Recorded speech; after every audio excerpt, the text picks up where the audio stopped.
Hey, what's going on, everybody? You are tuning into another episode of 20 Tim Minutes. I am your host, Tim McCarthy.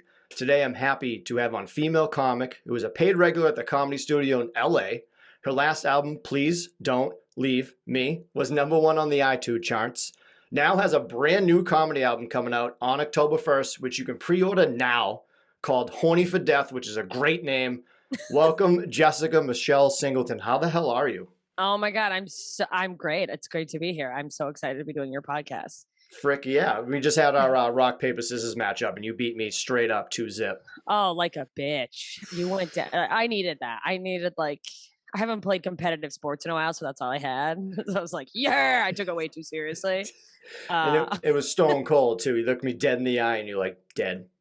Just done. Yeah, no, you can't fuck with these hands. I just got my nails done. I'm on fire. That's a good mani. I like a good mani. What's the index finger a different color? It is. Check this out. Okay, you guys. Okay, this is great for the audio listeners. Can you just hear the glitter? They're different on each hand. I paid too much for it. Being a woman's a nightmare. Don't recommend it. No, I wouldn't go that route myself. What are we gonna say? So I was researching you a little bit more, and when I Googled your name, I looked up images. Do you know this, that the first photo that comes up is a lady by the same exact name as you who lives in Alabama, and it's is she a black woman? No, white woman, and it's her mugshot. Yeah, that's definitely not me in Alabama. So no, I didn't know that. There's a lot of when you search me on Facebook, there's a lot of there's a few just young, beautiful black women with my name. And I'm like, well, what a disappointment when I show up on stage. But fuck, it's a mugshot. Damn, I want to find that woman and meet her. Yeah, you got to do a joint show. Oh yeah, and then she just killed. And I couldn't figure out why she was in jail. It was her mugshot, but there was no information. So I don't know if it was a setup or what. Weird. Yeah. Oh man, now you don't know what you've just done to me. I took Adderall. We're gonna hang up, and then I'm gonna be like, I gotta find this lady. Oh, we will. We definitely will. I'll be on the case with you. This is my serial killer documentary, and she just got a DUI, and I'm like, after 4 years of relentless research, I found this alcoholic. Definitely a Netflix documentary, like the one, what the fuck is his name? I'm only going to do this right now. Go back and forth. Murder, whatever. I don't know. Yeah, that's it. I can't believe I forgot the fucking name. Fucking Wisconsin guy. I forgot his name. All I remember is his accent. Him going, I didn't do nothing. I'm like, all right. And then the kid was a huge wrestling fan, and he missed WrestleMania, and it broke my heart. That kid, I felt bad for. I was like, you guys are just taking advantage of this kid.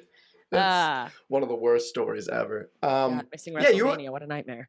You were on the Showtime documentary on the Comedy Studio. Yeah, Comedy Store. It's Comedy Store. Not to really low key correct you, but it's a big deal. Yeah. I was just a little blip on the radar, but it was really cool not getting to see that they did that. I mean, comedians are all obsessed with the history of it, so it was cool to get do other people care about it? I don't know if they do. I know a few of my friends watched and were like, wow, neat. But it was cool seeing the history, and they brought in all these old guys and interviewing, because when you walk through there, you just see photos, and there's all this history, and they talk about how the mob used to run abortions up a tunnel out of here before this was the Comedy Store, and it's crazy shit, man. It was cool. That's fantastic. Now, your first know what it was too? It's I'm from the East Coast. The most west I've ever been, I think, is Arizona. So that's why I messed up. I want to go to LA so bad because it is a legendary spot. Do you? Or are you these California pussies and their liberal politics and their hippie bullshit? They scare me out there in California. Everyone just seems so relaxed. I'm so fucking tense. I'm like, I don't know. Yeah, no, I don't. I mean, it's definitely living out there has made me way more woo-woo, but I'm still not at the level of Californians. I was just saying, where I have even though I grew up in Alaska, I have very East Coast energy, just tense, let's go, meditating. What are you gay? No. And you do meditate, but no, let's get to that soon. I got to stop you. And you grew up in Alaska, which is mind fucking boggling that I always forget that. How was that growing up? So you go from Alaska to Florida first off, and then then somehow you end up in California because that's where you go when you become a good comic. But how was it growing up in Alaska? It was a nightmare, dude. I love coming back now, and I finally just this trip. I'm here right now. I always come back once a year and I say like I come back because I miss my friends. And this time was the first time I was like, oh, I missed like Alaska. It's so beautiful. But as a kid, so I moved up here in 6th grade. My mom drove us from southern Mississippi to Anchorage, Alaska. It was 13 days in a car. 3 of those days, the car was driven onto this like ferry boat. And she's like, it's like a cruise. It's not. It's a Greyhound bus on the water. It's a nightmare. We like lived off of like tuna fish or whatever. It was like disgusting. And I hated it. I found out in the first like week of living here that I have an allergy to cold weather. Yeah, no, I break out into hives if I get Not too good. cold. It's That's crazy. not good. No, it's awful. It's so dark. Like the thing is like I got diagnosed with depression in Alaska. Makes sense. But like, yeah, no, it's like 9 months of darkness. Everyone gets depressed. But it was also like, I didn't know at the time. I had all this like trauma because my dad left. My mom was very mentally ill. She's an addict. She's an alcoholic. And so it's just this like weird, like combination of that and then going into like pure cold darkness.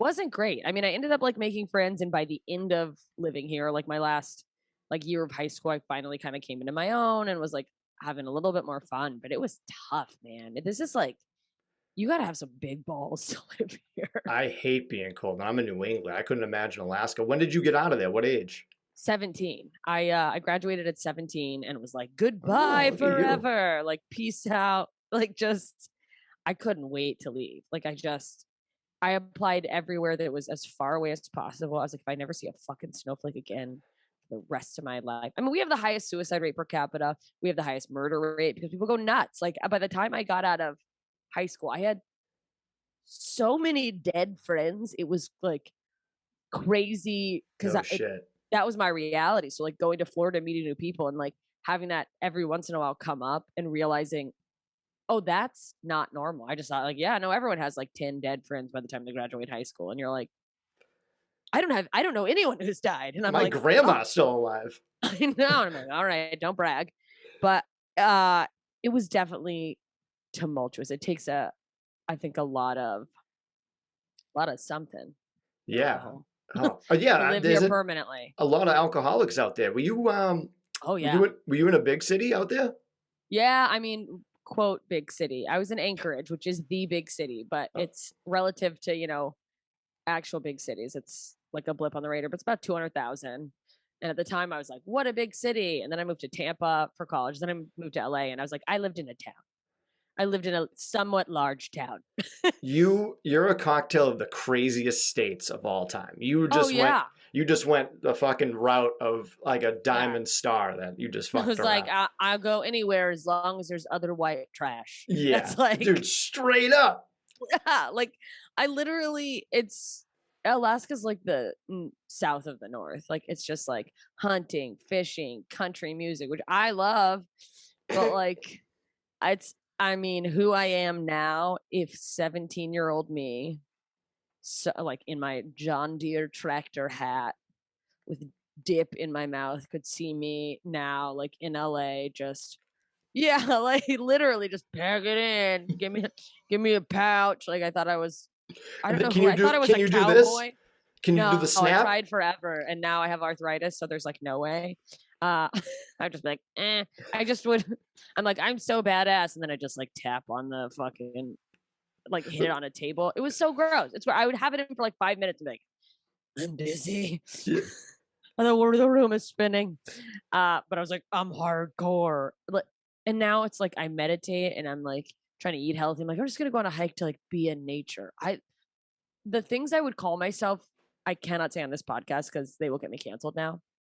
We all remember the words we used in the 90s. Yeah. Well, it's not a slur. It just means you're a bitch. You know, like, and we're like, oh no, I'm so sorry. I don't mean anything by it. But yeah, no, it's like, what a transformation. I can only imagine that. I can't even, like, Alaska to Florida is insane either way. Now, there's one movie that takes place in Alaska, which I love. Which is your favorite Alaskan movie? Oh, which is my favorite? Yeah, like that takes place in Alaska. Mine is Out Cold. Out Cold? Oh, Oh Out yeah. Cold's a good one. Fuck, it's a really good one. I'm such a basic bitch. I was trying to think of the name of that Sandra Bullock one where she just like gets engaged. Is it called The Engagement? It's with Matthew McConaughey. Is that it? Oh Yeah, no. I'm a dork. No, it's called something else. I don't know. Everyone Yeah. always brings up Into the Wild, and so that's my like. We can both take Out Cold. I mean, fine. I don't There's know. it has one of is the there a rule?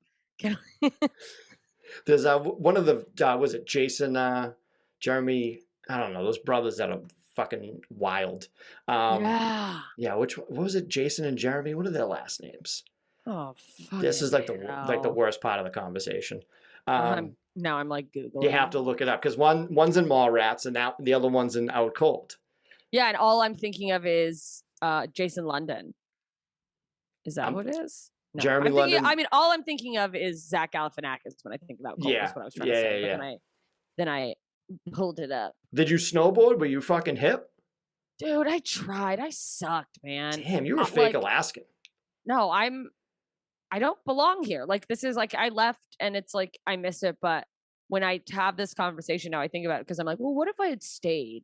And then right now I'm like, I don't belong here. Like, I love my friends. I always have fun coming home. But I have friends that are like, yeah, they like ripped at hockey. I played ice hockey, but very poorly. They snowboard, they go out, they snow machine, which is what it's called. It's not snowmobiling, you fucking losers. Snow machine? Called snow machining. I mean, like, there was literally like a docu-series or maybe it was a reality show called like Sled Necks about, some people call it sledding, like snow machining, but it's like, that's Alaska in a nutshell, is like sled necks. Dude, I interviewed somebody that was on Buck Wild and they told me about sled necks. I interviewed. Wait, Buck Wild is the one that was the other one that was up here, right? No, it was in the South. Oh, no, there was another thing called like Wild Alaska. I mean, it was MTV, right? The one you're talking same thing. Yeah, so she was telling me that was one. I was like, that's a fucking great name. That's so funny you brought that up. It's so great, and like, it really couldn't be more accurate to the type of person. No, it's like, I get too cold. I tried to snowboard, but I like sucked at it. I just hate it. I'm not a winter person, but I'm also not a super hot weather person. What I am is a 90-year-old Jewish man. Yeah. You like things lukewarm. Yeah. I'm like, not too hot. Because then I went to Florida. I was like, let's get out of here. And then I like overheated and got heat exhaustion at first football game. And I was like, I am supposed to be dead. My body does not want to be here. You were supposed to be a stand-up comic in a nice AC room and then sweating in the middle of it.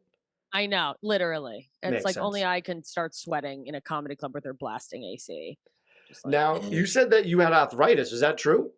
That's true. Yeah, I have rheumatoid arthritis. So no one gives a fuck about it because it has arthritis in the name. Yeah. They're just like, yeah, no, my grandma's back hurts when it rains or whatever. But it's not the wear and tear version. It's autoimmune, which means, so if anyone doesn't know what that means, I'm so used to it that I like think it's second nature. But like, your immune system is what keeps you healthy. You know, it fights off illnesses, and mine instead fights my own body because it's fucking stupid. Like, I am suicidal at a molecular level. My body's like, look, if you're not going to pull the trigger, we're going to fucking just chip you down from the inside. So it's inflammation in the joints, like whatever MS does to nerve endings, where your body attacks your nerve endings. Rheumatoid arthritis is the same thing, but for joints. But like, for some reason, everyone's just like, yeah, it's not a big deal. But like, it's a nightmare. And painful. I will say, getting out of a state where the weather isn't so like dramatically changing makes a difference. I have that old witch thing where I can like tell when it's going to rain in my bones. I'm like, the rain's coming. I've been more accurate than the weather app on multiple occasions. And I'm like, that's fucking. Meteorologists can just be wrong and keep their job. Yeah, no, it's like, I just, get out there and have some personality and it'll be fine. They're like, there's going to be a hurricane. You're like, what are you talking about? Like, who knows? There could be. It's nuts. It's the only job where it's like, no one cares. Like, nobody believes them. We're just like, whatever. Yeah. Let's see your tits, Carol. And they get the fakest voices in the world. Oh, all those like news voices where they're like, welcome back to KLOX. And you're like, nobody talks like that. What is wrong with you? They're like, let me bring it over to Jessica. And there's always that delay too. And they're like, hey, how are you doing, Tim? I'm on the weather.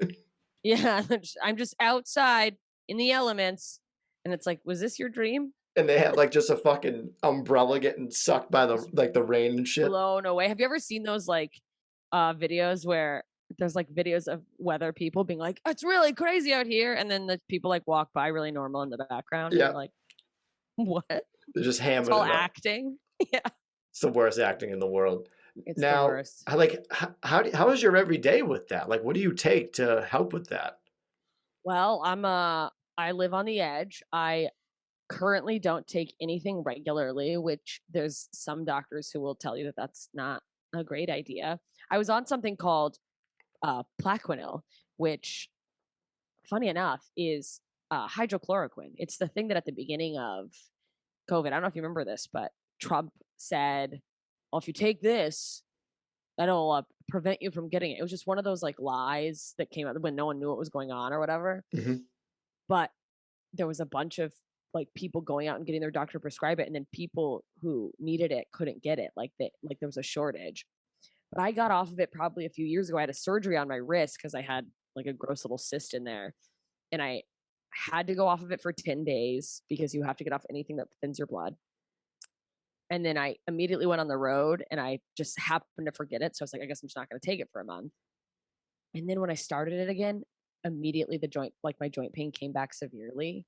So me not being a doctor was like, I'm not going to take this. But I told my doctor and she's like, all right, well, just like keep an eye on things. It's supposed to decrease your risk of like having a severe flare up, because if you have a flare up that can like permanently damage your shit, you get like crazy inflammation. But what it does, and a lot of medications do this, they're called DMARDs, and I wish I'd been more prepared because I can't actually tell you what that stands for. But they're immunosuppressants. So because it's your own immune system attacking you, the only way to like slow it down, because there's not a cure, is to inhibit your immune system.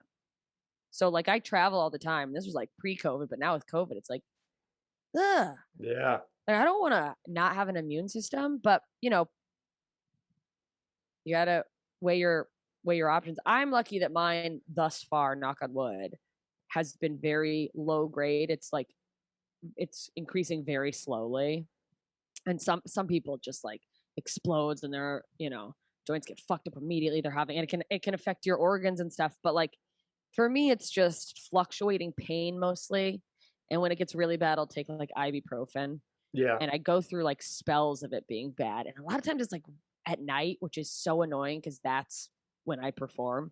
Like I'll be fine during the day, and then like 2 hours before I'm going to go on stage, all of a sudden my body turns into like a fucking rock. I'm just becoming like a human Joshua tree, and I'm like there's been nights where I have like hobbled onto the stage and been like in so much Really? pain, but I'm like, I'm doing my 15 minutes for $20 in the original room at the Comedy Store. God damn it. You're throwing up gang signs with your fingers. Literally, that's like literally what it looks like. And it's weird. It's like when I first got diagnosed, I went down the rabbit hole of like, what is the worst case scenario? Yeah.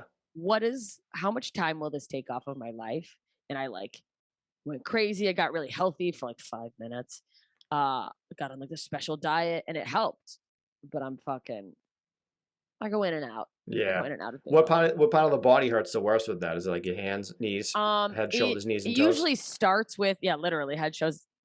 I can't even say it. Head, shoulders, knees, and toes. It usually, they say it starts with like hands and ankles, and for me that was true. And then like as time goes on, it kind of starts to get into more joints. So like I used to just be someone whose like ankles popped all the time and it creeped people out, and my hands, like everyone can pop their fingers, but like mine just constantly do it. But it's gone from like that to like, oh, now my knees pop, and like, oh, now like my neck always pops, my hip joints pop. I have a new thing now where if I stretch too far backwards, my chest pops. And it's like, which like I'm kind of used to it, but it's like my body's turning into like a weird, like, Yeah. I don't know. It's like I'm a walking car accident, just crunching everywhere I go. It's so weird. Looking like Woody from Toy Story, just like flopping like, around. hey there, partner. And like, I mean, yeah. And I think about it all the time. Like right now, I'm still like fully mobile. I'm very grateful for that. But like, what if I can't walk? Or like, what if I? And Yeah. I kind of like do a lot of work to not go down those holes. Yeah, you The seem what very ifs. busy when I was looking at your resume here. Like you earlier, you were talking about meditation and you were talking about ADHD. How do you fucking do that? Because I can't do that. No, you know what? It's funny. It's so funny because like I didn't think I could do it either. I was like, that's fucking crazy. And being the person I am, where I'm like very all or nothing a lot of the times, I went from never meditating to signing up for a 10-day silent meditation and just like locking myself in. Of course, all my friends are like, you can't be quiet for 10 seconds. Like, what the fuck are you, 10 days? Wait, you were quiet for 10 days? Yeah, not in my mind. No, my mind was like losing. That's what I made my one woman show for. God, I hate saying one woman show. It sounds so fucking obnoxious and like my one woman show, but that's what it was at the end of the Yeah. day. Uh, my one woman show, I made a one woman show about it called Codependent Arising. And because there's a thing in Buddhism called dependent arising. But like in the show, it's supposed to be this immersive, like fake, we're all on a meditation together. It's like an hour long, and I'm quietly like doing physical comedy, but there's a screen showing like what's going on in my brain, and it's just like spiraling through thoughts, but it's like everything comes, you go from like these generic, I got so much to do, what am I doing here, to like traumas come up and like all these feelings and realizations. And it was nuts. But a big part of like what I learned in that with meditation, if you're doing like 5 minutes a day, like the act of attempting meditation, even if you're like, there's too many thoughts, there's too many things going on, by sitting and like attempting to like focus on your breath, you are meditating. Like everybody thinks it's the getting to that zen, ah, but it's like, no, when you sit down, you're like, I'm just going to focus on my breath. And then you, all of a sudden, you're like, oh, did I send that email? Did I do that? And then you're like, oh, I'm not focusing on my breath. Let me try to come back. That is like what you're doing. You're learning to like be aware of where your thoughts are going. And that's huge for me. Because I don't know if you get like this, but I get for a long time, I was very attached to whatever my emotional state was. I identified with like whatever thoughts in my brain. How I feel is like how I feel forever. It's who I am. Like, and it's not like, but before I learned to meditate, if I talked to someone who had done it, like the idea of like observing your thoughts or just noticing when a feeling comes up, I was like, you sound like a fucking crackpot. That's not a thing. But it is. It's just like Yeah. it's a muscle. It's like the same as if you do squats every day, eventually your butt's gonna get a little bit bigger. Damn right. Yeah, well, it's one of those things where like, I mean, this is really dorky and it speaks like to my white trashiness on a deep, deep level. But I always quote this Dierks Bentley song. It's a country band. But they have a line in a song that goes like, I still go crazy. Now I just don't stay there as long. Because it's like I'll be in this like emotional spiral, something's upsetting. I'm like, so and then I go, all right, okay, wait a second. I'm like freaking out. Let's take a breath. Like it's okay to be upset, but like let's not catastrophize. Let's not make a worst case scenario or like because I didn't know that I like lived in my emotions so much. You can really start to identify with like bad feelings and attach to them. And it's like Yeah. that's not who you are, but you can really you can get addicted to like heavy feelings. I need to hang out with you because that's all I do. I spiral constantly and I can't get myself out of that. And funny enough that you say that you emotional attachments because like I get so like tied up in that I lose control of everything. Like I forget to breathe. Yeah. What and it's a thing of like it's so and it's one of those things where like there's so many of these repeated like catchphrases and things that like you just go, yeah, whatever, fucking. And then like, but if you actively try to work on it one day, it clicks in a way. Even if like you're sucking at it and the work is hard and you're like, I feel like anytime I sit down to meditate, I have like 1 second of being aware of my breath. And it's like one day things click. Like just the concept of like, I am not sad. I feel sad, but being sad is not who I am. Like it's just a feeling I'm having and just learning to separate like it's not like emotions go away. And a big part of the meditation I did, it was like based in Buddhism. I'm not really Buddhist, although the more I read on, the more I'm like, oh no, am I going to become the white lady who's a Buddhist? And I think I am. And it's like, oh God, I don't want to be that woman. But what are you You going to do? will. Acceptance. No, it's like acceptance is such a big part of it. Like so much of the suffering we put on ourselves is resisting emotions. And that like adds to your pile of anxiety when you go, I don't want to be sad. I don't want to feel like this. It's like, okay, well, you do. So like just be in it for a second. Because I really do think there's something to like purging your emotions. Like people have this instinct. We're in this culture of like, be happy, be positive. And then if someone's like, how's your day? And you're like, not great. They're like, oh, you're a psychopath. And it's like, oh yeah, I'm a psychopath. Not the guy who's like, never better. And his family's like chopped up in a freezer Yeah, somewhere. yeah. But like, we all are taught that like sad, anger, those are negative. Don't get angry, don't get sad. And it's like, well, no, you're gonna. Like, don't, act on your anger in a way that's like dangerous to people. But like, I don't know, learning to feel my emotions and realize I don't have to like have a huge reaction. I can just have them come up and like they suck, but they dissipate faster when I allow them to come up. When I spiral, I get so negative in a way that I have this thought where like I take medication to try to be happier, but I'm like, is that who I'm supposed to be? Because people live before me without medication. So like, am I supposed to be sad? You know what I mean? Like that's how bad I got. So like, yeah, the medicine and doctors are helping me, but if there wasn't them, it's like, that's who I was supposed to be. And that was very like, Yeah. it's not negative, but it was like a realization that I was like, that's fucking true. No, yeah, no, I think about that stuff all the time. And like for a long time, I didn't even get on meds because I was like, what do we, I would rather feel than like be numb. And like, Yeah. it's because I liked the highs, but I didn't want the fucking lows. Those moments when I'm like kind of hypomanic and like clean everything and I'm doing 100 things. Oh. It's like I was trying to chase that. Like, how can I just channel that all the time? Which you can't. And the higher you go, the fucking harder you fall once it wears off. Being manic is such a like a fucking behind the curtain. You're like, oh, I'm doing great. And you're like, nope, fucking terrible. Yeah, they're just like, I'm the greatest. And you're like, I lit myself on fire. Yeah, it's cocaine like, without the coke. Yeah, and it's crazy. Well, and like I spent a lot of my like time, like when I was younger, just sort of very often in that kind of phase to the point that everyone thinks I like so many people are like, you do coke. And I'm like, no, I'm just like this. It's terrible for me. Uh yeah, no, but and there is sometimes with medications, like I still think that like be aware, make sure I'm not putting a band-aid on a volcano, so to speak. That like sometimes it's like you need just something. It's like, okay, for a little while till I'm prepared to deal with the trauma. Cause I do think you just got to be aware of yourself. Cause I do still believe there's a thing in Western medicine where there are some people who, are gonna need to be on medication forever to like function, to feel okay. And that's okay. Yeah. But sometimes I think our doctors are taught like, just give them a pill. And this was the game changer for me. I went to a therapist in 2013, early 2013, and I was deeply suicidal. Like, I was like, this is it. And I was like, all right, I guess I'll do the thing they tell you to do. And I went and I was like, I'm depressed. And then she started asking about my life and like my childhood. And like a licensed therapist, I make a joke about this in my act now, but the therapist was like, you're not depressed. You don't have depression. You've had a terrible life. This is a normal emotional response to what's going on, which obviously the joke is just like, great. Is there a pill for that? I don't fucking, but like, yeah. But realizing that's like, oh, there are other ways to process some traumas. And the problem is everyone's so different.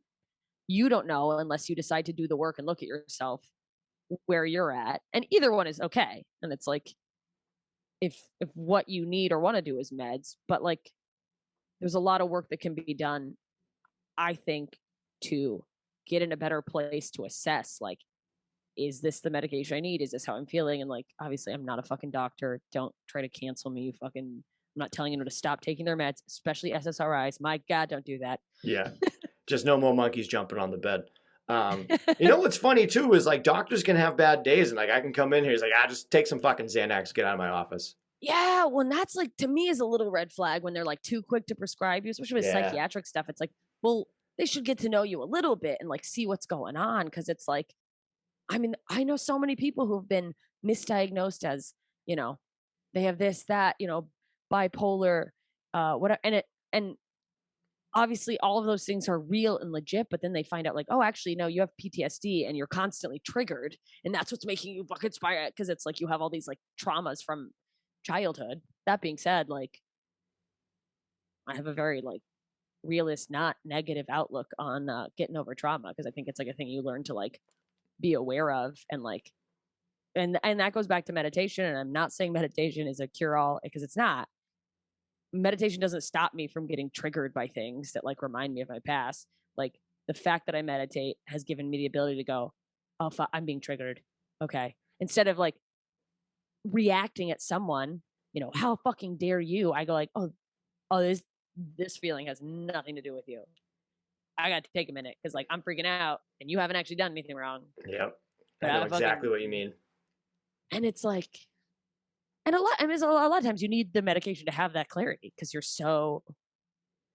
everyone's holes that they go into are so different and like it's insane. I'm just, you know. So you're busy and crazy, which is good. I'm the same way. I think, and I stay busy to try to like cull the crazy. And I'm like, if I just stay productive, it's definitely, that's my addiction. Like it's easy for me to go, wow, these drug addicts, not that I sit around doing that, but I have like so many addicts in my family. And I didn't know till I can't even believe I'm going to say this on the podcast. I went to a Workaholics Anonymous meeting, which is hilarious to end a meeting like that goes, keep coming back. It works if you work it. And you're like, I'm stuck in a cycle forever. You're not fucking around. No. Well, I went because I was like, I tried to go to Al-Anon. My mom's, that's constantly recommended to me. People who are in it and it works for them. I have friends that will like preach about it. I got dragged to AA meetings by my mom, like from middle school on once she got sober. So like I'm aware of like 12-step programs and how beneficial they can be. But I always felt like, well, I don't know. I can't find, it doesn't make sense to me. I don't feel like I'm addicted to anything. And then I was like, oh, I have the addiction that people reward because we live in America where they're like, hustle. Yeah. And you're like, how do you? You hustled the hustle.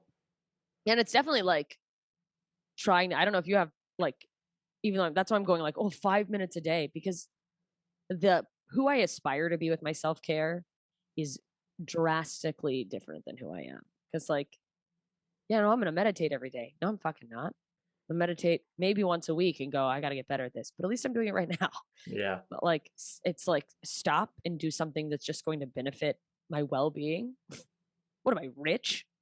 No, but you know. So we're both functioning psychopaths pretty much. Yeah, pretty much. And that's, what are you gonna do? So that this even goes to show that even more. So you're certified in CBT? Oh yeah. So this is crazy. This whole thing has been crazy. Well, the whole thing is crazy. So I know about CBT. I've had friends who talk about like cognitive behavioral therapy and how it helped them and like helped them learn to like realize when they're overreacting or like, I mean, I use the phrase catastrophizing, which is very like psychiatrist buzzwordy, like, or like just sort of like, I mean, at the core of CBT, you're learning to see the reality of the situation instead of the fucked up lens that you like you react and view it from. But I was trying to find a therapist that could do that forever. And I was like, I just like not finding one that like I vibe with, doesn't feel like I'm getting what I need. And like like a psychopath. I was like, I'm just gonna get certified in CBT so I understand what it is and how it can help me. You had like a loophole. Yeah. And so I did. I took like a whole like 36-hour training course, which is not the same as getting like, I'm not a licensed therapist. It's just like one little nugget that like some therapists take to then start, being able to practice. But I just was like, I want to learn. And I did. But that's a very, what I didn't realize at the time, that's a very ADHD thing to do that I did for a lot. And I thought that there was something wrong with me. Like, how can because I'll go into holes where I go like, I like to say I'm going to learn all about it. And it's like the next fucking however many hours are just spent like consuming. And then you're like, but I can't focus on like the 3 emails I need to send. Yeah, it's weird. I'm the same way. Yeah, no, I didn't, because I went to a doctor again like a few years ago. I finally was like, you know what, I need to get on meds. So I was like, I'm anxious, I'm depressed, I can't get anything done. And I talked to her and I was like, I don't know what I need, which was hard for me to admit as a person who likes to think like I've done my research. And I was like, I cannot live like this. It was getting to that point of like, I was aware enough to go, this is pre getting suicidal. This is where it starts and it's a downward spiral and I don't want to go down the spiral. And when I explained my life and like how I'm feeling, because I was thinking I need anxiety meds, but I also need depression meds. And she's like, I think you need ADHD meds. I think you can't focus. It's giving you anxiety. You can't get anything done. And then you're depressed. You haven't gotten anything done. And like this, I got on ADHD meds and immediately anxiety like gone when I take them. Like this, oh, I'm not going to get it done. Like, cause that's what, there's too much to do. And it's like, no, it's like gone and I can just do it. And that was huge for me. But I spent so much time in the like, I'm not going to take meds. I'm just going to, probably because of that other therapist, I was like, well, I'm not depressed. I've just got to like deal with my trauma. But it's like, no, you can also need meds. Yeah. And like finding something that like, I didn't know it didn't, so this is somebody else's phrasing. A comedian named Brody Reed, but I loved the way he put it is like, he took ADHD meds for the first time. And he's like, oh, I thought everyone was just walking around and it felt like there was a hive of bees constantly buzzing in your head. Like, and I'm like, oh no, that you can just, I can get to like sort of a calm without 10 days of meditation and going off the grid. That's crazy. I don't know. I know exactly what you mean. I like that too. Now, does your therapist and doctor get annoyed with you when you make jokes? Thankfully, no. Oh, Most of the time they laugh, but like, do you work on bits? No, never in therapy. You don't? No, that's the thing is like, I, I take my comedy very seriously. That's actually a problem. I'm trying to learn to do less of that and just go like, you started because you were silly and like loud, lean into that instead of trying to be like, I gotta have these. Like there was a moment where I was trying to make like good points and it's like, for what? Yeah. You're not this isn't a TED talk. You're a clown. Just fucking hump the stool like your instincts are telling you to do. But no, usually my therapist will laugh and then like, thankfully I found someone who's good enough to go like, well, let's talk about that for a second. Yeah. Because it is like a defense mechanism to just go like, I gotta just kill myself. You know?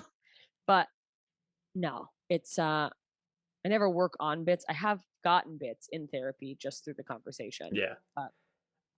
I feel like a good therapist, there was a couple I went through and they never remembered what we talked about. So it'd be like the same conversation. I'm like, what the fuck am I doing here? It's a nightmare. It's like, I don't want to keep telling you about the childhood trauma I filled you in on so we could move forward. Yeah. And I had a therapist who was like really fun, but she was kind of cool and seemed more like a yes man. And I'm like, it was very LA. And it made me realize, I think a lot of people in LA probably do go to therapy to be told that they're right. And it's like, oh, you treat like narcissists. And I was like, I'm not here to be told that like, and there's probably some, psychological digging that could be done to go like, oh no, I'm here to be told what's wrong with me. Like what? Yeah. To be like, hey, I want you to help me see my bullshit. But she'd just be like, no, I don't really think anything's wrong there. And I was like, I'm never doing, I don't believe it's never a little bit me. Yeah. You point at her, you're like, wait, I think you got a problem. Yeah. I was like, are you even listening? Yeah. I think this is obviously a great therapist. Say again? It's work finding a great therapist. Oh, like, you don't have to, and that's a thing that I think it's important to like remind people is that like, it's not one size fits all. So if you go to therapists and you're like, this doesn't really feel like it's helping, it's not working, that doesn't mean therapy doesn't work. And maybe there is some other method or modality that will end up being better for you if you keep looking. But like, just because one therapist you feel like they suck, that doesn't mean like, oh, therapy's garbage. Yeah. Which is important because I think a lot of people, I tried it once. So, oh well. I feel like this is always talked about, like the funniest people always have like the darkest demons in there. Like why is that a thing? Like you said, is it just a coping mechanism or? I think so. I think it's also like, if you are able or not able, if your brain functions in a place of darkness, you can either like,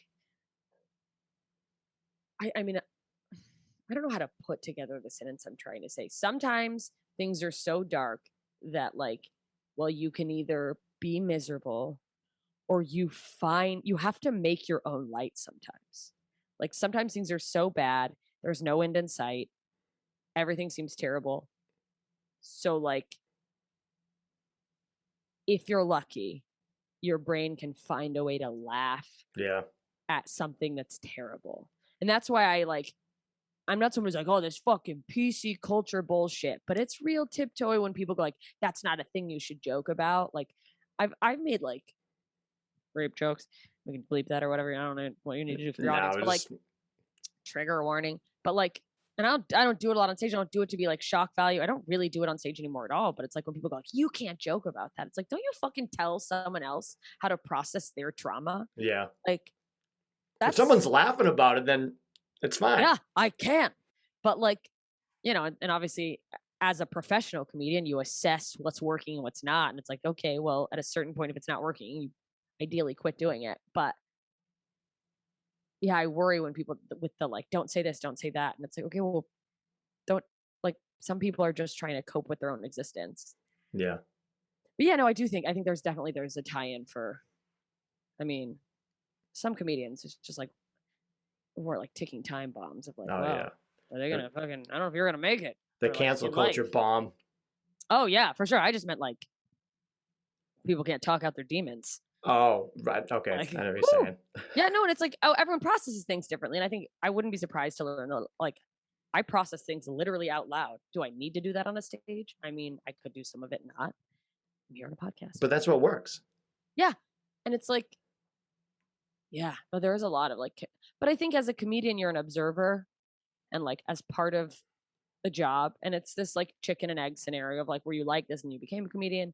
It probably makes you do it more, but you're, you know, you see the world in a lens that's like, you have to be aware of everything. I think if you're a good comedian, you try to stay like, you know, like open to different viewpoints of things. Right. So you kind of like, I mean, a lot of it is like seeing that there's a lot of trash in the world, like just like shit kind of sucks sometimes. Yeah, you gotta make it laugh. You gotta make people laugh. Yeah, you got to like find a way to laugh about it. And I think Now, that is why. so how did you get in stand-up comedy? You just like people tell you you're funny and you go up on stage. You just saw. Did you do karaoke one day and you're like, no what? I can make a fucking joke out of Like a this. fucking joke. You know what? I was a weird ass kid. I was weird in middle school, kind of weird in high school. Really? And like people made fun of me because I'm like little and crazy and like would wear loud outfits. And so I had like bullies in high school.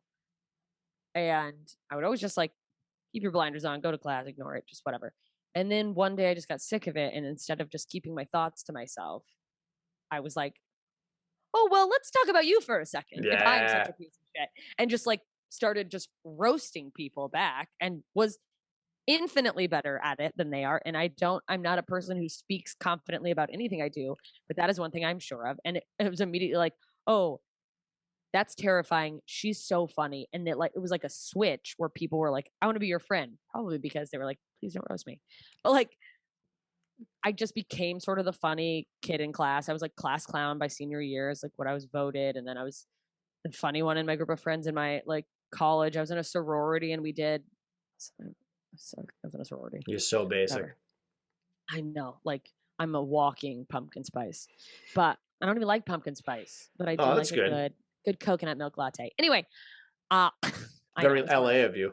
I know. It's like there's just too much sugar in the pumpkins. Oh my God. 17-year-old you would be pissed right now. I know. I would fucking I would literally probably just like hit me with a snowball. I don't know. Probably something worse. Yeah, no, I was just like funny and I kept being like, well, I'm going to college to get a degree, but like I want to be a comedian. At the time I was like, I want to be on Saturday Night Live. But I didn't know how to do that. So by my senior year, I finally was like, I should try something. And I did an open mic. And just like immediately when the first laugh I got, it was like a light switch went on. And I was like, this is my thing. Like, this is what I'm supposed to be doing, which is nice because not everybody finds that right away.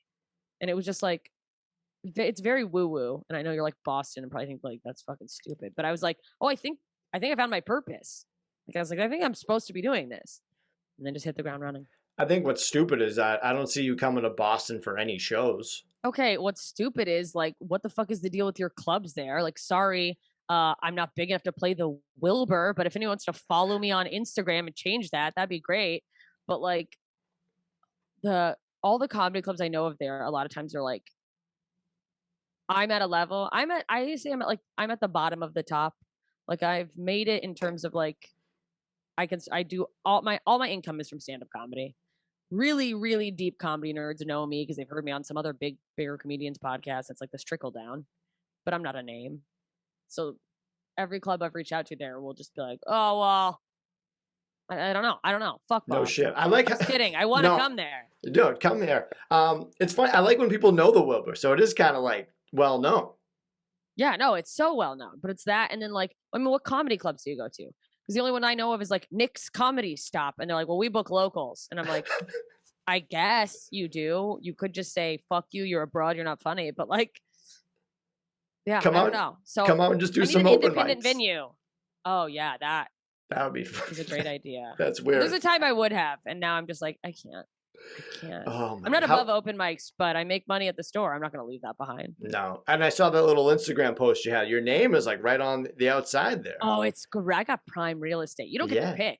They just like paint you when you get paid. You become a paid No regular. And it's shit. like, am I eventually going to be washed away by hobos pissing there? Probably. Yeah. But for now, it's a nice little. And I always like move the signs out of the way to be like, that's Yeah. my name, which is ridiculous, but You'd be whatever. Essica. You're like, where'd Yeah. that J go? I'm like, hey, fix it. I will come in with my own whiteout and fix it if I have to. Mentally, how is it bombing? If you've bombed before, maybe you haven't. Oh, I've bombed. How is And that? it's painful. Yeah. Yeah, it's like you could have 8 good sets in a row where you crush and the crowd chants your name and they carry you on your shoulders and then you bomb and you're like, I should quit. Yeah. Like it like literally is this immediately like "Wee." That's the thing is like you're constantly riding an emotional roller coaster as a stand-up comedian, which does probably make it hard to try to get healthy, but it's also like probably some people get into it because they love riding that roller coaster. Yeah. I've thankfully hit a place where I no longer go, I'm not funny, I'm worthless, I should kill myself. I just go like, all right, they weren't feeling me, and there is room to go like, all right, what did I do wrong? What could I do better? But a lot of times it's like you assess it and you go, that just wasn't that crowd. Like, especially when I talk about mental health, it's like sometimes it's like crickets because people Yeah. are too in the like, oh, they think it's a cry for help, which I make jokes about that it's like, I'm not gonna blow my head off on stage, you guys. This is just a bit, but like, then sometimes it fucking crushes. Yeah. And it's one of those things where you just go, oh, this isn't for everyone. And I got to be okay with that. But like the people it's for are going to love it. Sometimes there's a crowd of people suck. Yeah. Sometimes the crowd, I mean, that's a real thing is that like, I like to believe is like, yeah, I can get them on board most of the time. Like I'll go to something. I'll go to the old hits or whatever, the stuff that works. But like some crowds do suck. And even if they're enjoying the show, it's just like the energy's weird. It's people feed off other people's energy. You can see some guy like crossing his arms and not laughing, be like, hey, he's onto something. Yeah, and then there's people who all of a sudden are like hyper aware of the other people, and then they're like, oh, if they see me laugh at that, are they gonna think I'm a bad person? Yeah. And like just bullies again, getting bullied. It's the worst. And it's like when everyone's just invested and they're like, whatever happens here, I'm here to laugh. Oh, but sometimes you get people who are like, well, who are you? What's going on? But you flipped it at one point. Your first comedy album was considered for a Grammy, right?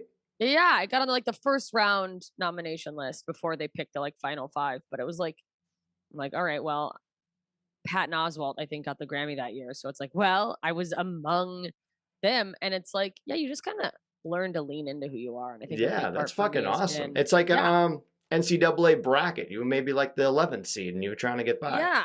And it's cool because I'm like effectively nobody in comedy.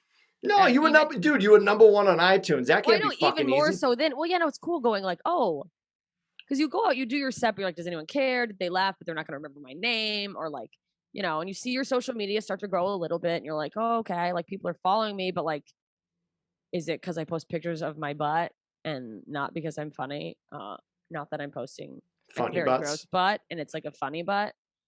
But every once in a while, the pictures are like, my butt's too good. I got to stop posting these pictures. I'm just kidding. That's coffee and mania talking. But yeah, having that happen, you go like, oh, okay. I'm not. It's a nice little like validation mostly to go like, oh, I'm not a psychopath in terms of like, you see people who go up at open mics for years and are terrible. And you're like, what are you? Yeah, it's funny. funny. And then you go like, what if I'm not funny and I think I'm funny and I'm doing the same thing? And then something like that makes you go, oh, okay, I'm fine. I'm okay. I would love to see how did someone contact you and who contacted you about that Grammy thing? It gets submitted. You have like if you have a like someone in the academy has to submit you. Gotcha. So like there's managers, agents, record execs and stuff, and people join the academy, and like I someone submitted me. You That's submit fucking it, awesome. and then they make the cuts, and then they're like, here's the people you can vote on. So that's something you should be super proud of. That's fucking cool as shit. I am. And there's moments where like it's such a thing where when you're like chasing a dream, after a while everything just becomes like, okay, what's next? There's too much like what's next. Yeah. And I do have to take moments and go like, oh, this is an achievement. Like that's a big deal. Like you just get like jaded and like, yeah, whatever. Is the next one going to be number one? I don't know. Yeah, that's and it might not be. That's what I was going to ask. Are you scared about living up to that album? I mean, I'm not worried about the content living up to it. I'm proud of this album. I'm proud of the jokes on it. I know it's a good album. But yeah, when you're like, it was number one. And like, I'm not a big TV person. I'm too dirty for pretty much any late night set. So like, I don't have like mainstream type of credits. I go like The Tonight Show, and it's like I had a number one album. And then like, so I'm very, but like for the first few years afterwards, my number one album, you know? So now it's like, oh, are people going to notice? But it's like, no, whatever. People are going to not be my fan if they're like, oh, she's not number one. She should kill herself. I'm blocking her, you know? I only listen to albums that are number one on the iTunes charts. That's the only thing I do. Now, Horny for Death. Talk about the name behind that. What was the name behind that? What the reasoning behind that name? I mean, it's I'm trying to think if it's in the no, it's not. I was gonna say, if you pre-order right now, you get one sample track, and I'm like, is the joke in there? But like, it's actually a line I took from another joke that's not on the album, then applied it to a joke about like being choked. So there's a joke about being like choked sexually. Yeah, that's new in the streets, I hear. I mean, it's a big one, and I talk about like, does that actually make you come harder, or are we all just so excited to die that we're like, oh my god, I'm horny for death? Kill me. But like, it started as me being like talking about my rheumatoid arthritis and getting really dark and being like, I wouldn't say I'm suicidal so much as I'm just like horny for death. Like, just come take me. But it's a phrase that resonated with me, and even though it's silly, it's like I think there is something to like those moments of just being like, yeah, like I'm not I don't want to kill myself, but like, yeah, I'd love to not be around at this moment when it's painful. I absolutely love that. That's like the perfect thing. It's like, yeah, I like getting choked because I just want to see how it would be. Just the little, just like the white light. Yeah, just like you want to get right there where you're like the angels, and then you come and you're like, oh, the devil. And you're like, I'm still alive. Like, I only came because I thought it was over. That is fucking awesome. I love that. I'm stealing that and being like, I'm just kidding. You go listen to Jessica's album.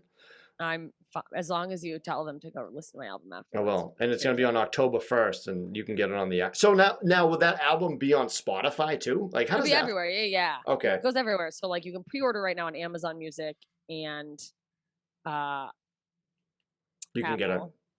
And you might be able to pre-save it on Spotify, I think. And you'll get like one free track, but it'll drop everywhere. On the 1st, it's going to be wherever you download music. For everyone listening, listen to music. It's going to be there. I think it's going to be on Sirius XM, probably on the Raw Dog channel, because that's the dirty channel, and I'm disgusting. Dirty person. I'm filthy, and that was the thing too, is that I tried for like a while to be like, I'm gonna do all clean comedy, and I wrote some great jokes that I was like, oh, these are good clean jokes that I could use somewhere. But like, the core of who I am is someone who can't go an hour without bringing up cum in some form. Yeah, I'm the same way. I don't know. Yeah. So if you like dirty comedy, you'll like it. Do you hate it when someone meets you and they're like, oh, I'm a comic? They're like, tell me a joke. Oh, it's the fucking worst. Like, I used to think in no other profession do people ask you to do your job for free. But then I remembered, like, I know people who are doctors, and I'm sure people are just like, can you look at this mole or whatever? And you're like, no, I'm a pediatrician. Get away from me. But like, yeah, it's very strange when people are like, tell me a joke. Like, prove that you can do your job right now in front of me for free. And I'm like, give me $100 and I will do a joke for you. Now go sit over there. Yeah, sit. You have to order 2 drinks. Minimum. Yeah, 2 drink minimum. Oh shit! Are you scared of cancel culture? In ways, yes. I don't like that I notice myself tiptoeing around some things, because that's not what made me good at comedy, was just saying things that you're like, oh, you're not supposed to say that. But like, it's one of those things where I go like, are there people who are beyond it because they're already established, so they can say everything. But like at the end of the day, most comedians who get canceled don't really get canceled. They just like maybe get a different audience. But it's like I maintain that the majority of comedians who've been canceled by like, Twitter goes after them and then like maybe their agent drops them. It's like, yeah, but those are a bunch of people who were never your fans anyways. Like most people aren't losing fans unless they've like murdered, like sexual assault, like that kind of stuff. Maybe like the people are going, I'm not going to support their work anymore. But like for something you say, most comedians, it's just like, yeah, no, people are going to be like, yeah, no, that's what they do. If you already have fans, they're not going to be like shocked by it. Right. And that's So how it's like, that's how I feel like Joey Diaz still keeps going. He just doesn't oh give a yeah. fuck. And he just was like, fuck you, when they Yeah. tried to cancel him. And everyone's like, well, yeah, that's, of course, Joey Diaz said, fuck you. Now, what about, I always pronounce his name wrong, but the Tony Heathcliff? Like his incident was kind of bad, right? I know that Tony will never hear this, but I'm dying thinking about him being like, how does he not know my name? I see it and I just say something different. It's like when I see Tony Hinchcliffe. Well, that's the thing is that like someone put out the video that this was like a big issue to me that like I didn't see enough comedians commenting on like on social media when it happened, but like the comedian who opened for Tony put out that clip, and my instinct was like, not a good look, Tony. But also, yeah, why are you filming another comedian's set? What the fuck is wrong with you? You know what I mean? It's like this like weird internal ethics code of like what, and apparently, and I'm not defending the context of this video. Yeah. What he did, I was like, fuck, Tony, yeah, come on. But apparently the part you don't see is like that comedian, I could be remembering this wrong because somebody told me, I didn't watch it, but like that comedian going on stage and like making all those jokes, and Tony made the choice to be like absurdly offensive, to be like, fuck this guy, which was a choice. And like his agents dropped him. People were like, he's canceled. But like Tony wasn't a TV comic anyways. Tony became Tony because of Kill Tony. Like he's written for roasts, and like he has this podcast where what he does is like say offensive shit to new comedians trying material. Yeah. So even though like now he no longer has this big agent who's probably booking his clubs, if he shows up at a club, people are still coming out. Yeah. And the like thing is, when you get canceled, if you like just lean into it and go, fuck you, I'm going to say what I'm going to say, you'll sometimes gain more fans. Now, are they the kind of fans you want? I don't know. Like, I believe in free speech, but I don't know how much I want to hang out with people whose whole personality is free speech. Like that's like, where's the slippery slope into you being like a QAnon crazy person, and you're like, the vaccine is a hoax, and I'm like, but like, he's still gonna work, you know, and there's gonna be comedians who hate him and never work with him out of they're actually offended. There's people who are gonna just stop working with you because I don't want to get canceled too. I mean, I was on his podcast and my episode hadn't come out, and like it came out after, and like it's a good, I get a lot of followers from it. They're like nice people who come and start commenting on your Instagram, like, oh, you were so funny on this thing. But I got like, do I share it? Do I not share it? Oh, that's right. And I had like a wholesome TV thing that for some fucking reason was looking at me at the time. So like, I like didn't retweet it like I normally would, because it's like, it's one of those things where it's like, I don't care, but like, now am I gonna mess up my own money if I like, and it's fucked, because you're like, I mean, like, hey, whatever, thanks for having me, I really appreciate it.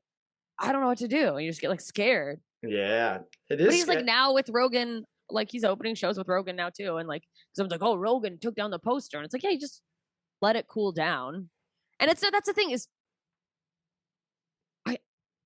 Twitter makes you feel like Twitter is not the world, and it's important to remember that, because like if you spend too much time on there, you're like, oh, cancel it's a wild, this, wild west. terrible. But like most people aren't even on Twitter, so it's like, okay, well, you could just get people on Twitter don't like you, but who cares if you're working? I don't know. And but then me saying this, someone's gonna go, she said that what? Yeah. Someone's gonna take all this and go, she said that she's proud of what he said, and it's like, no, that's not. I thought it was a fucking not a great move, not a great look, pretty shitty. Don't do that. The clip of this episode to promote it is going to be that. I'm going to chop it up. Me going, I support racism. Yep. And there you go. There you got your clip. And I don't. It's a But nightmare. Tony's great. He's a wrestling fan, so shout outs to him. Even though I can't pronounce his last name. For the store horseman, he had a wrestling podcast for a while. Oh, okay. I thought you were messing up that name for a second. I was like, hold on. No, it was called the Store Horseman. It was comics from the store. Okay. The cool thing about comics too, I've noticed, is all the established ones. I feel like are tight knit. Like a lot of them probably supported him. I see, because I tried a little bit with like open mics, but like the come up, everyone's kind of out for each other. There's like no support. Yeah. Like laughs are currency. Yeah, and then it's like it's so weird because I noticed that like you almost get sort of low key inducted into this group of like I thought I was a Comedy Store comic before I was passed. I was like, this is my home. They give me spots. I have fun here. Everyone's, fairly polite to me. But for some reason, like, and that says a lot at the Comedy Store because I think their culture for years was like, door guys bully everyone who tries to do stand up. People are mean to you. You're a piece of shit. And that's how you get tough or whatever. Yeah, but like, yeah.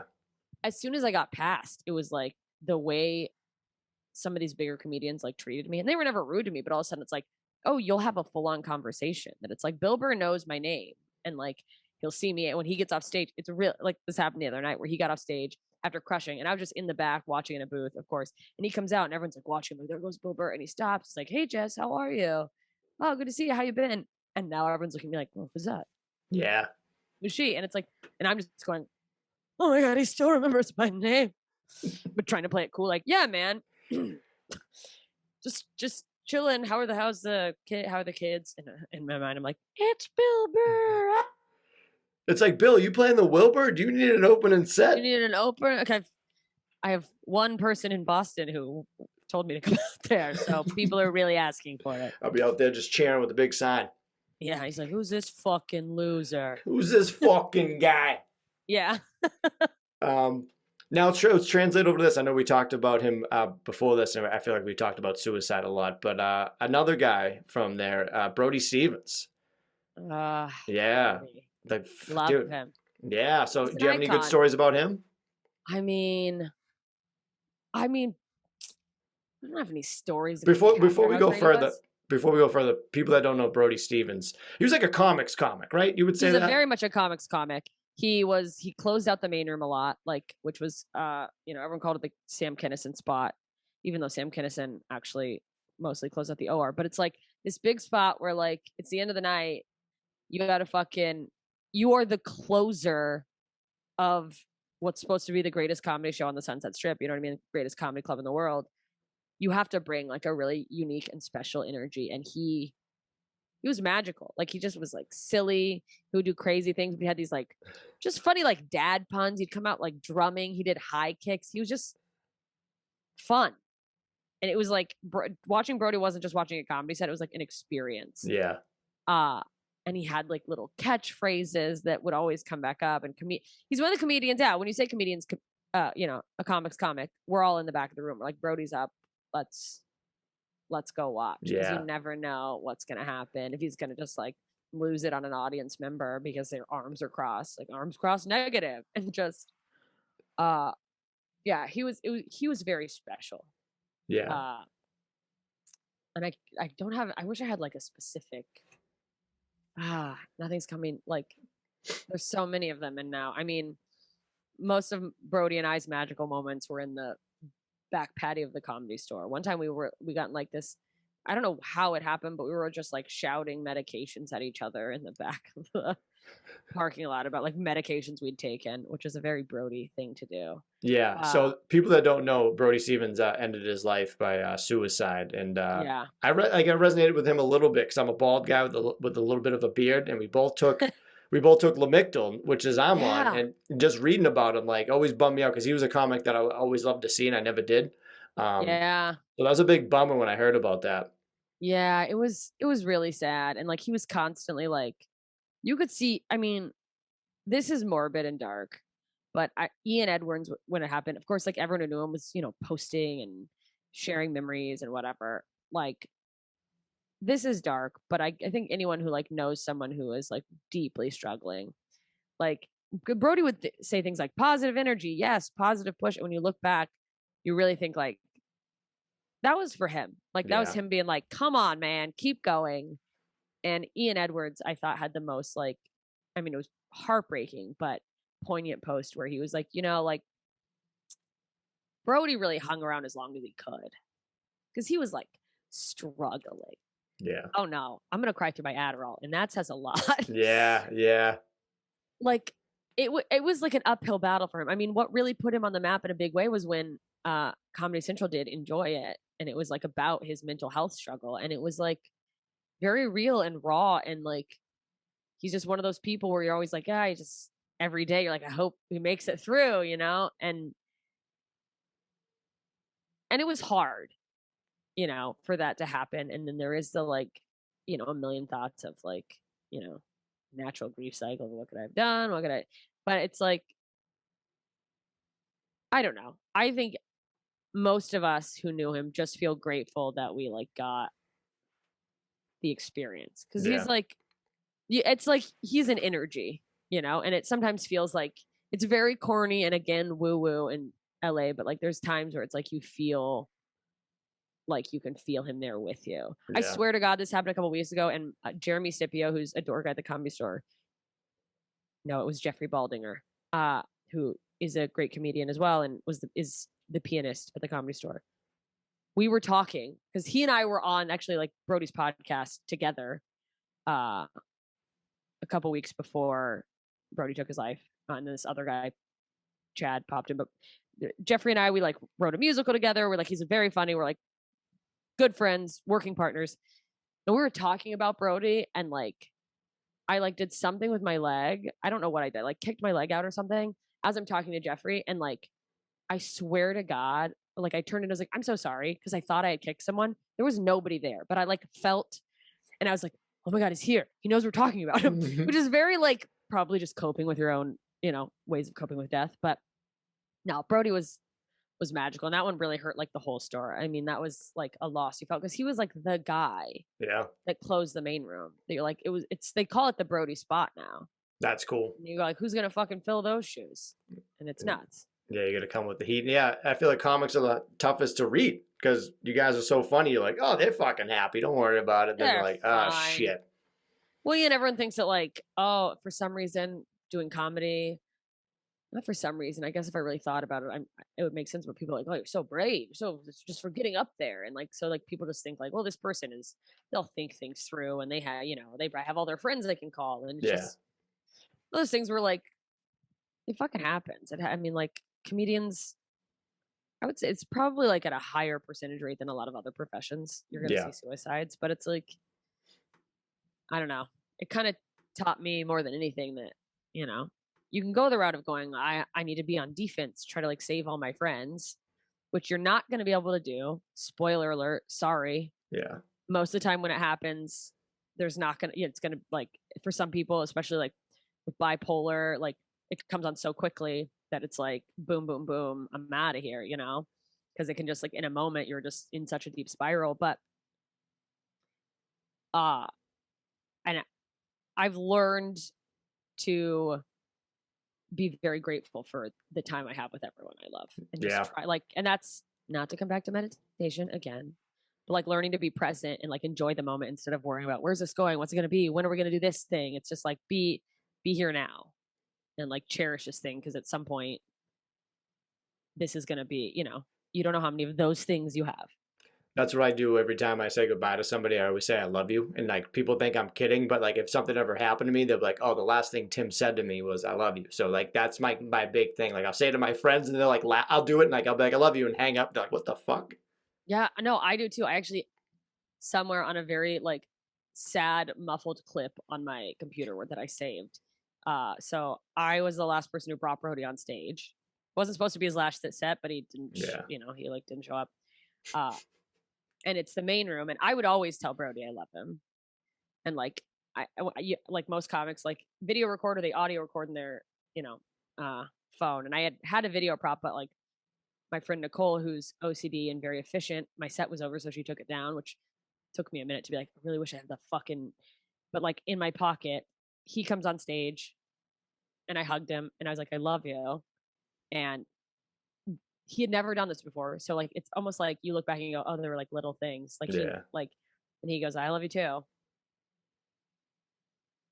And I was like, I got off stage. I was like, finally happened. Yeah. Brody finally loves me. Got it. Yeah. But it's like, you just never know, you know? And like, you can't be worried about like, it's easier said than done. You can't be worried about like what you say, like getting someone through a thing. It's just like, you gotta just like share what's in your heart and like know that you put it out there. Listen to your heart when she's calling for you.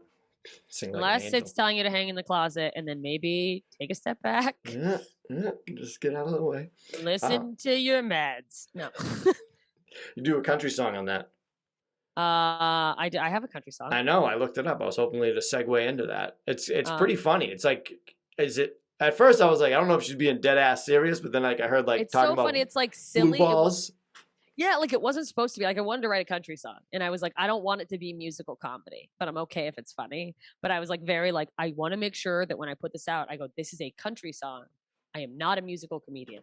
I'm a comedian who also likes to do music because there's plenty of really great musical comedians probably somewhere. Yeah. I don't know, but like that's not. I don't want people to think I'm going to start singing songs on stage because I'm probably not during my comedy act. I mean, sometimes I've like done bits where I sing a little, but like. Yeah, no, I just wanted to write something. And I took a little nugget of like truth in my life to start it. And then it just turned into this sort of story. I sat down with my boyfriend's a musician and he has a friend who's a really incredible producer. So he set up a meeting with all three of us. And I came with just the nugget of all I brought to the table at first was wine, Winona, and whiskey. It's like, I think there's somebody to that because it's like you drink wine, get a little drunk, turn Winona, then it's fucking sad. And you're like, I got to drink something harder. And so from that, we made a whole song about a woman effectively killing her boss and going to prison. But the typical love story. Of course. When I went to your website, it said country star, and I was like, wait, I don't know if she's fucking with me. And I looked it up. The country star thing is me fucking with you. So I listened to it, and it was the only song. I was like, where's like the album? I know. It's funny. Like that I just like, I mean, I don't know if it's funny, but I was like, I'm going to lean into it. I think... Keep going, sorry. No. Just because a couple people are like, oh, country star. And I'm like, I'm literally just going to call myself that and have people secretly be like, this woman's...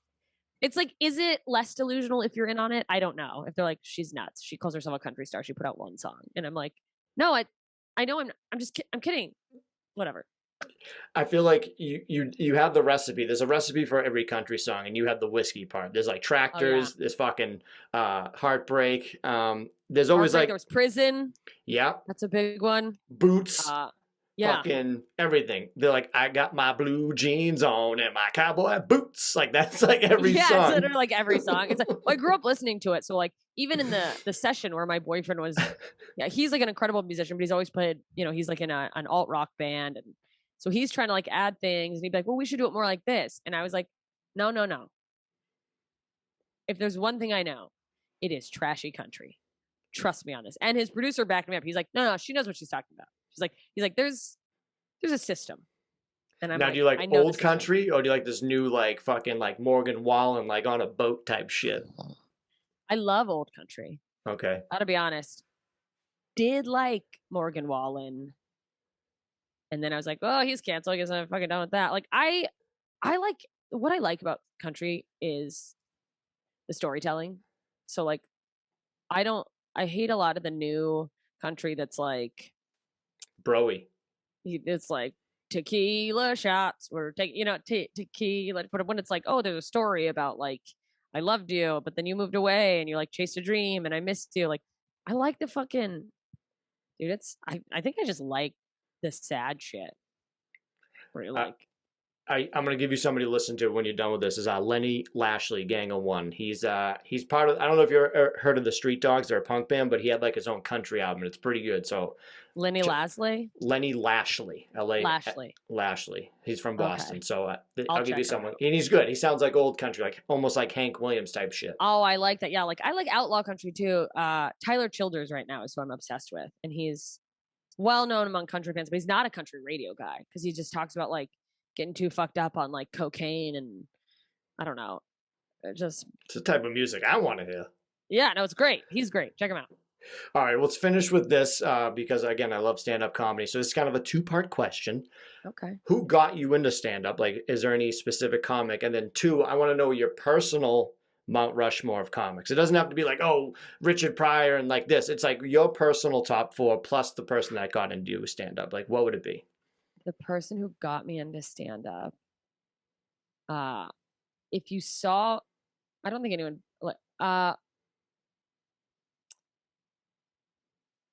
Tough question. I love it. Look at me. 10 minutes. Hard-hitting questions. Carlin, probably, Love it. which is, Rufus. yeah, which is really ridiculous when you see my comedy and I'm like talking about queefing. And I'm like, yeah, he just knew what was up. It was just like, my mom used to watch comedy when I was a kid. Like, she tried to take us to George Carlin. She got tickets and I was like 9 Holy right shit. after my dad left. And they were like, you're not going to bring her in here. And then she like left me. It was at a casino. She like left me at the like kids drop off place and took my brother in, who was only 2 years older than me. And George Carlin literally was like, what the fuck is wrong with you, lady? Like he crowd worked her. He's like, who the fuck brings a kid to my show? But like, whatever. So I think just seeing his stand up kind of got the like idea of stand up in my head, like seeing it on, whatever fucking special I watched. Yeah. But then you Mount Rushmore. Personal Mount Rushmore. My personal Mount Rushmore. Yeah. It could be as of like last week. This doesn't have to be like all time, but let's go all time.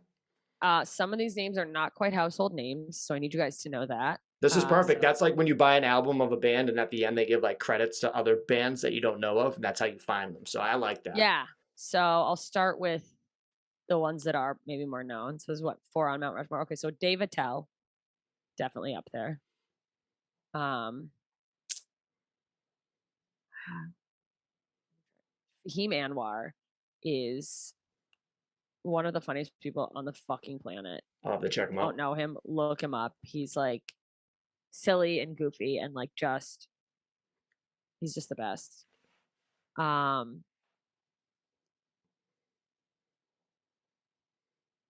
This is someone who's more like at my level as well. There's a Canadian comedian named Steph Tolov, Tolev, and I piss my pants every time she's on stage. And she fucking kills it at like TikToks too, which usually sometimes it's like one or the other, but like she just fucking does these crazy characters and it's the most hilarious thing I've ever seen. And then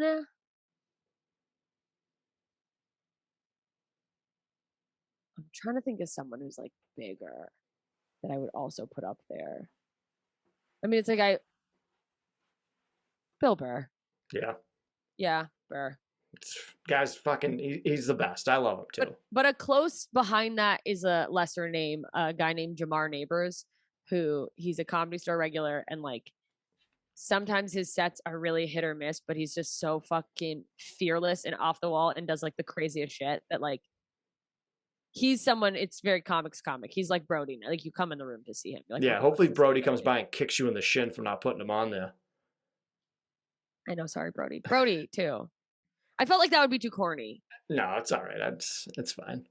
It's totally fine. I forgot about Robin Williams, but then he got accused of stealing jokes. It's a whole thing. It's so complicated. There was a thing that I read about. They would put on a light for when the comics had like a couple minutes left, but then they'll put on a different light when Robin Williams was in the crowd. Do you know if that was true or not? I don't know if that was true. I have heard that, and it's just because he like, I'm so sorry. There's like a plane or like a tractor going by. I don't know what's happening. Oh, a country song getting written right now. Yeah, there was a thing where like apparently because he was just blowing up, and so he'd be on the Tonight Show every week, and like he was taking jokes, and there's a debate over like some of it was probably subconscious because he was like stream of conscious and like going so fast, but it hit a point where like allegedly, this is all stories I've heard. Yeah, he was confronted about it so much, and like people were like fuck you, got his ass kicked. He just like started offering. This is what I've been told is if you'd see someone do a joke, he would go up to them with his checkbook and be like, "Can I buy that joke from you for the Tonight Show?" No shit. So like, it's this. What should be like a huge blemish on someone's character, obviously, if you're stealing jokes, you're a fucking piece of shit. It's hard because it's Robin Williams. Yeah. He's like, he was my TV, like my movie dad. It's like I grew up on him. Then he got, maybe it's like was all a pathway for him to get to acting or whatever. But he's Lucky still Joe. so funny. That's like the fucked up thing is like, it's not like he was unfunny taking jokes to become someone else. It's like he was really funny and occasionally threw in a joke that had been written by somebody else. Yeah. Also really bad, not good. But it's interesting what we like do with our heroes.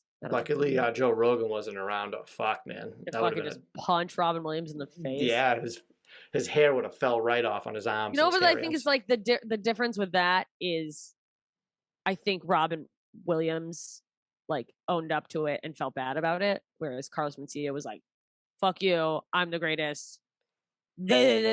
Still works all over. By the way, nobody gives a fuck about integrity if they're already like fans of you. It's crazy. That's one of the best videos I've seen. And we were talking about him earlier. Was Steve Razzanini was in the background when they were talking outside when they continued that conversation in that video.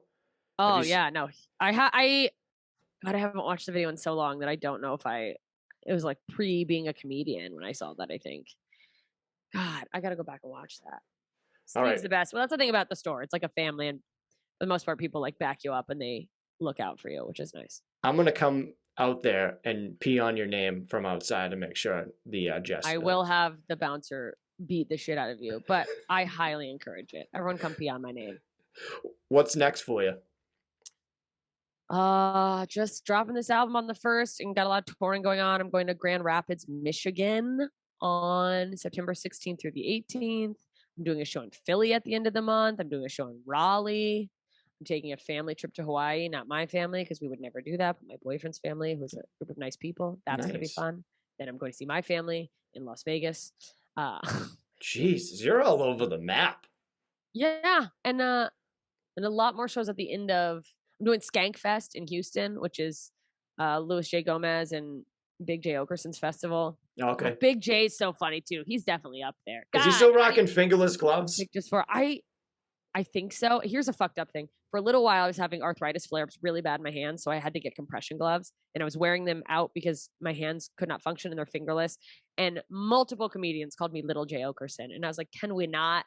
Like, this is not a fashion choice. This is, and now I'm going, maybe he actually has inflammation and doesn't talk about it. But I think it's definitely a choice with him. He's like a leather daddy.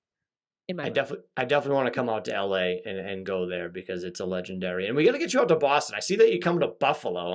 I'm debating. I'm like, do I have to fucking drive to Buffalo to see her live? Here's what, if you want to see me in your town, but anyone listening who's like, I want to see this, go to the comedy club.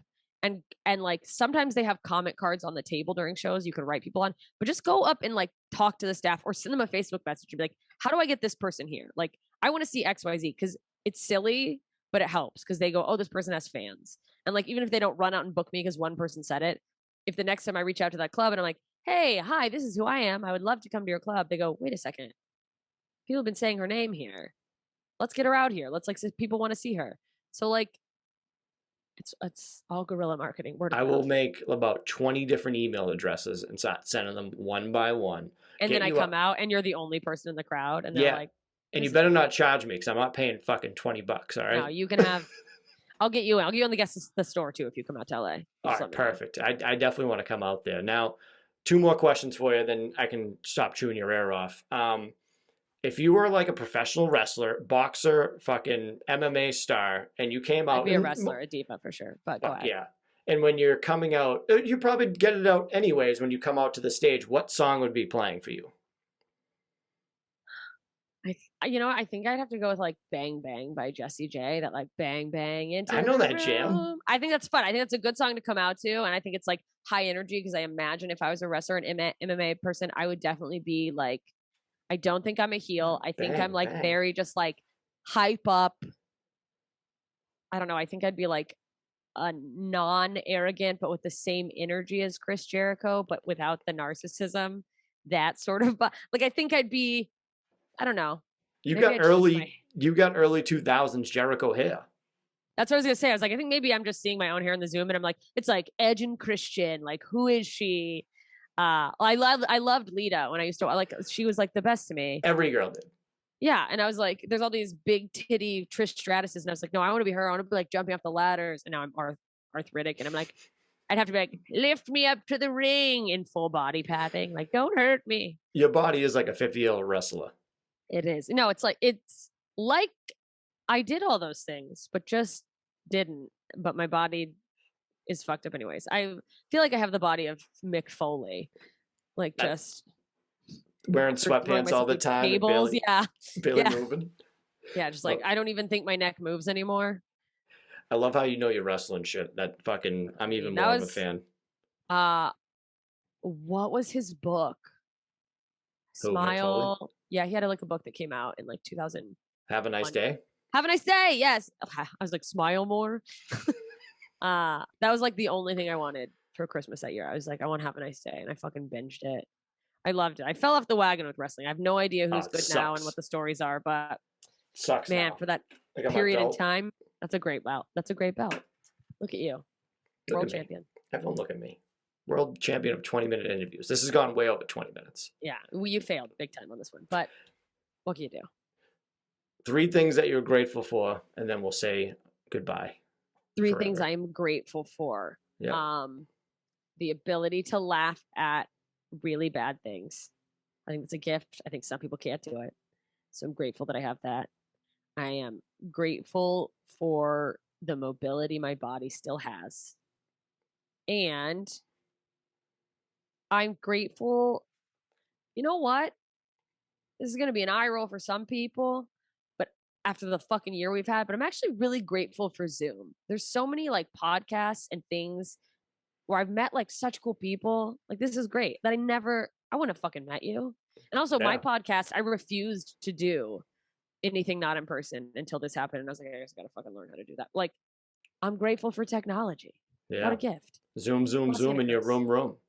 That's right. That's a or fucking your closet or attic or wherever you are. Yeah, I'm not getting out of here. This is where I live now. October 1st, Horny for Death. Jessica Michelle Singleton, thank you so much for chatting with me. This has been a lot of fun. Thanks for having me. Hey. Appreciate it. I love you. I love you too. Are you talking to me? Oh. I'm talking to everybody listening, and then maybe you, okay? Thank you so much. Thank you.